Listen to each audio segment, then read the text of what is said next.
नमस्कार, मैं डॉक्टर विनीता रामनानी, नेत्र रोग विशेषज्ञ। आज हम जानेंगे एज रिलेटेड मैक्युलर डिजेनरेशन क्या होता है। ये एक उम्र के साथ में बढ़ने वाली बीमारी है और जैसे कि इसका नाम है एज रिलेटेड मैक्युलर डिजेनरेशन, यानी कि ये मैक्युला जो आँख की रेटिना का सबसे सेंसिटिव एरिया होता है उसके ऊपर धब्बों की बीमारी है। इसमें मरीज को धीरे धीरे सेंटर वाले हिस्से में कम दिखने लगता है और उसको पढ़ने में, बारीक चीज़ें देखने में, गाड़ी चलाने में और चेहरे पहचानने में तकलीफ़ होती है। अगर हम आंकड़ों की बात करें तो ये 8.7% अंधत्व के लिए जिम्मेदार है और ये एक तरीके की इरिवर्सिबल ब्लाइंडनेस है जिसमें कि हम बीमारी की रोकथाम तो कर सकते हैं, लेकिन आई हुई बीमारी की वजह से रोशनी कम अगर हो गई है तो उसको हम वापस बढ़ा नहीं सकते हैं। अगर हम ओवरऑल पेशेंट्स की बात करें तो 3 मिलियन पेशेंट्स हैं पूरे वर्ल्ड में जो इस बीमारी से पीड़ित हैं और 2020 के आकलन के हिसाब से ये बढ़कर 6 मिलियन हो जाएंगे। इसका इंसिडेंस 80 साल से छोटे लोगों में करीबन 4% होता है, लेकिन 80 साल से ज़्यादा वाले उम्र में ये बीमारी काफ़ी ज़्यादा पाई जाती है और 12% तक इंसिडेंस बढ़ जाता है।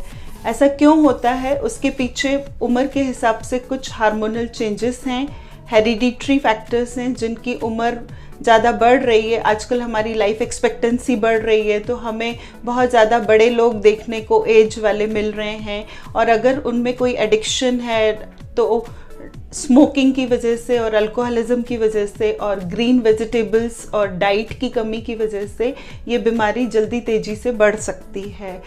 इसमें मरीज को रेगुलर आई टेस्ट कराना बहुत ज़रूरी है। कई बार पेशेंट इस बीमारी के अर्ली स्टेज में डॉक्टर तक नहीं पहुंच पाता है और जब उसका अचानक से एक दिन सेंट्रल विज़न यानी बीच वाला विज़न कम हो जाता है तब वो मरीज डॉक्टर के पास आता है। उस समय तक शायद देर हो जाती है। अगर हम एज रिलेटेड मैक्युलर डिजेनरेशन की बात करें तो 2 वैरायटी के होते हैं, एक ड्राई वैरायटी जो लगभग 80% लोगों में जिम्मेदार होती है और एक वेट वैरायटी जो 10% लोगों में ही लकीली होती है। वेट वैरायटी ज़्यादा खतरनाक होती है क्योंकि इसमें कमज़ोर खून की नलकियाँ बनती है और वो कई बार फट के और पेशेंट को सेंटर वाले हिस्से यानी मैक्युला में हैमरेज, खून का धब्बा आ जाता है और अचानक से पेशेंट को दिखना बंद हो जाता है। इस केस में डॉक्टर आपकी एंजियोग्राफी करके आपको कुछ इंजेक्शंस की सलाह दे सकता है।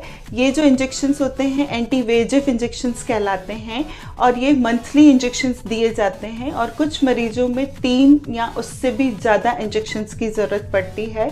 ऐसे मरीजों को अपनी रेगुलर आई टेस्ट करके अपनी रोशनी को बचाना रहता है, वरना उनका सेंट्रल विज़न हमेशा के लिए चला जाता है क्योंकि उसमें एक स्कार बन जाता है। अब अगर पेशेंट इससे प्रिवेंशन चाहते हैं, वो चाहते हैं कि हमारा इस तरीके की बीमारी से ज़्यादा रोशनी कम नहीं हो, तो उनको एक स्वस्थ जीवन शैली जीनी रहेगी जिसमें एंटी ऑक्सीडेंट यानी कि ग्रीन वेजिटेबल्स और फ्रूट्स का बहुत रोल है और रेगुलर आई टेस्ट का बहुत इम्पोर्टेंस है क्योंकि इस बीमारी की समय रहते रोकथाम की जा सकती है। साइंस की इतनी तरक्की के बावजूद भी कुछ ऐसे मरीज हैं जो बेचारे अपना नॉर्मल जीवन नहीं जी पाते क्योंकि उनके सेंट्रल विज़न में बहुत बड़ा एक एज रिलेटेड मैक्युलर धब्बा होता है और ऐसे मरीजों के लिए फिर हमें लो विज़न एड का इस्तेमाल करना पड़ता है। क्या होते हैं ये लो विज़न एड, जाने मेरे अगले वीडियो में। नमस्कार, धन्यवाद।